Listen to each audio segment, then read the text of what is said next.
Chinese റെസ്റ്റോറൻറ്റിലെ ഭക്ഷണം എന്ന് പറയുമ്പോഴത്തേനും നിങ്ങൾ ചിലരെങ്കിലും വിചാരിക്കുന്നുണ്ടോ, ഓ അവിടെ എന്തൊക്കെയാണ് കിട്ടുക, വെറും പാമ്പും പല്ലിയോ അങ്ങനെയൊക്കെയുള്ള സാധനങ്ങളല്ലേ എന്ന്. എങ്കിൽ ഞാനിതാ ഒരു റെസ്റ്റോറൻറ്റിലാണ് വന്നിട്ടുള്ളത്. ലഞ്ച് കഴിക്കാൻ വേണ്ടി വന്നതാണ്. നമ്മളെ റെസ്റ്റോറൻറ്റിലോട്ട് കയറി ചെല്ലുമ്പോഴത്തേനും ഇതുപോലെ ഒരു ഡിസ്പ്ലേ ചെയ്ത് വെച്ചിട്ടുണ്ടാവും. അതാ ഇങ്ങനെയാണ് ഇവിടെ കുക്ക് ചെയ്യുന്നത്. നോക്കിക്കേ, മീറ്റിൻ്റെ അകത്താണേലും ഇവർ അതുപോലെ പച്ചക്കറിയൊക്കെ ഇട്ടിട്ടാണ് കുക്ക് ചെയ്ത് കൊടുക്കാറ്. അപ്പോൾ ഏതൊക്കെ ഐറ്റംസാണ് ഇവിടെ ഉള്ളതെന്നുള്ള ഇതുപോലെ ഡിസ്പ്ലേ ചെയ്ത് വെച്ചിട്ടുണ്ട്. അപ്പോൾ നമ്മൾ ഓർഡർ കൊടുത്തതിന് ശേഷം അവർ കുക്ക് ചെയ്ത് നമുക്ക് കൊണ്ടുതരുവാണ് ചെയ്യുന്നത്. ഞാൻ ഇതിന് മുന്നേ പറഞ്ഞിട്ടുണ്ടല്ലോ, ഇതുപോലെ ഇവിടെ സ്റ്റൗ ഒരുപാട് വെച്ചിട്ടുണ്ട്. നമ്മുടെ കൺമുൻപിൽ തന്നെയാണ് ഇവർ കുക്ക് ചെയ്യുന്നത്.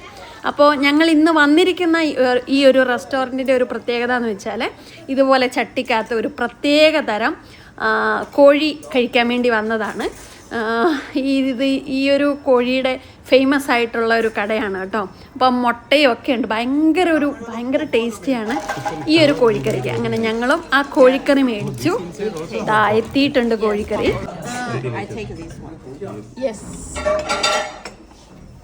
എങ്ങനെയുണ്ടോ അപ്പം അതിൻ്റെ ടേസ്റ്റ്?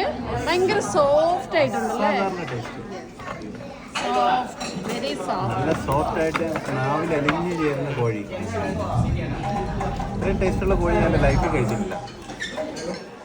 ഇനി ഞങ്ങളുടെ കൂടെ ഫുഡ് കഴിക്കാൻ വേണ്ടി ഞങ്ങളുടെ ചൈനീസ് സ്റ്റാഫും ഉണ്ടായിരുന്നു.